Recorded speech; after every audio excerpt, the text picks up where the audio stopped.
नमस्कार दर्शक, आप देख रहे हैं जयगांव मिरर्स। प्रस्तुत है आज के मुख्य समाचार। Rapid headline. नकली शराब फैक्ट्री पर छापेमारी में भारी मात्रा में अवैध सामग्री समेत 13 गिरफ्तार। विदेशी नकली शराब फैक्ट्री पर पुलिस की छापेमारी में गोदाम मालिक समेत 13 लोगों को गिरफ्तार किया गया है। आरोपियों को पुलिस ने मंगलवार को इस्लामपुर महकमा अदालत में भेज दिया। पुलिस सूत्रों के अनुसार इस्लामपुर थाना अंतर्गत श्री कृष्णपुर के रविंद्रपल्ली इलाके में एक गोदाम में विदेशी शराब का निर्माण और बिक्री की जाती है।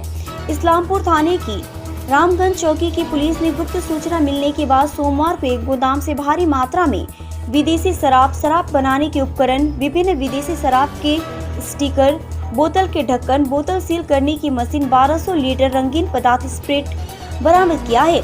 इस घटना में गोदाम के मालिक राजू विश्वास समेत कुल 13 लोगों को गिरफ्तार कर लिया गया है। गोदाम को पुलिस ने सील कर दिया। आरोपियों में 9 बिहार के रहने वाले हैं। पुलिस को संदेह है कि मिलावटी शराब बनाई जाती थी और बिहार में तस्करी की जाती थी। मंगलवार को इस्लामपुर थाने की पुलिस ने आरोपी को 14 दिन के पुलिस रिमांड की मांग करते हुए इस्लामपुर महकमा अदालत भेज दिया। पुलिस घटना की जाँच में जुट गई है। कुचबिहार के विभिन्न मूलभूत समस्याओं के लिए बेंगलुरु तक साइकिल यात्रा कर उठाई मांग।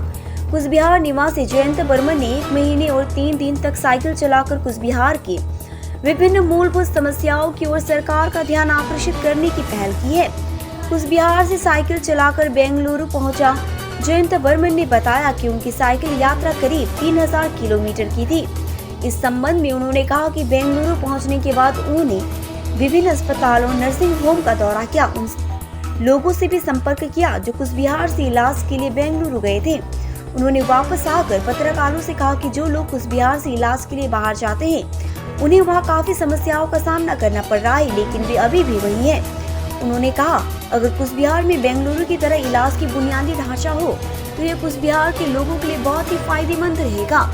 जयंत बर्मन ने कहा कि वापसी के दौरान उत्तर बंगाल में प्रवेश करते समय उन्होंने अपनी साइकिल पर एक बैनर लगाया था जिसमें फांसी घाट पर पुल बनवाने की मांग रखी थी, जिसकी मांग आंदोलनकारी 2016 से कर रहे हैं। उन्होंने सरकार से अपील की है कि जल्द से जल्द इस ब्रिज के बारे में सोचें। उन्होंने कहा कि फांसी घाट पर बांस के चरचरी पुल से प्रतिदिन करीब 20 से 30 हजार लोग नदी पार कर रहे हैं। ऐसे में अगर पुल सही से बन जाए तो काफी खुशी होगी और आम लोगों को फायदा होगा।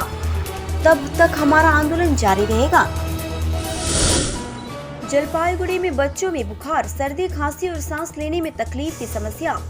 डॉक्टरों ने कहा घबराएं नहीं, सावधानी बरतें। जलपाईगुड़ी में बच्चों में बुखार, सर्दी, खांसी और सांस लेने में तकलीफ की समस्याएं धीरे धीरे बढ़ रही है। इसे लेकर अभिभावक थोड़ी चिंतित है। हालांकि डॉक्टरों ने सभी को बिना घबराए सावधानी बरतने की सलाह दी है। सोमवार की दोपहर जलपाईगुड़ी मेडिकल कॉलेज व जिला अस्पताल में बच्चों को गोद में लिए माताओं की भीड़ देखी गई। अभी बच्चों के माता पिता बुखार, सर्दी, खांसी, टॉन्सिल में सूजन, सांस लेने में तकलीफ सहित विभिन्न लक्षणों के साथ अस्पताल के बाहर इलाज के लिए आ रहे हैं। कई बच्चे अस्पताल में इलाज भी चल रहा है। हालांकि डॉक्टरों के मुताबिक मौसम के बदलाव के कारण ऐसा हुआ है। डॉक्टर ऐसा सोचते हैं। जलपाईगुड़ी मेडिकल कॉलेज अस्पताल के अंतर्गत आने वाले जिला अस्पताल के डॉक्टर 6 महीने से लेकर 6 साल तक के बच्चों को सबसे ज्यादा प्रभावित करते हैं। डॉक्टर आसिफ इकबाल ने कहा कि इस समय थोड़ी सी लापरवाही समस्या है, इसीलिए उन्होंने अभिभावकों को सावधान रहने की सलाह दी है। मिट्टी के दीपक सहित अन्य सामग्री बनाने वाले कलाकारों ने सरकार से लगाई मदद की गुहार।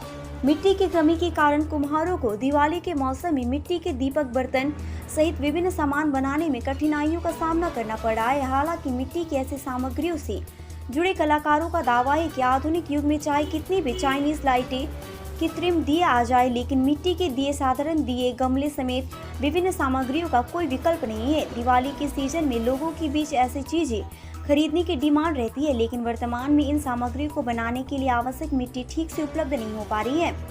इस बार मानसून सीजन में कई इलाके जलमग्न हो गए हैं। विभिन्न नदियों में अभी भी भरपूर पानी है, इसलिए मिट्टी मिलने में दिक्कत हो रही है। इस साल मिट्टी का आयात बहुत कम है, जिसके कारण ऐसी मिट्टी की सामग्री बनाने में दिक्कत आ रही है।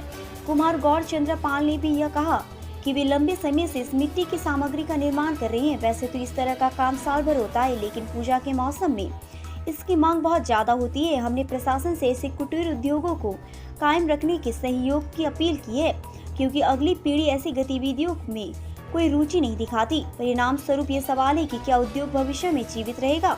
यदि राज्य सरकार हम जैसे कलाकारों को सहयोग दी तो भविष्य में इस उद्योग को कायम रखने की मदद मिलेंगी।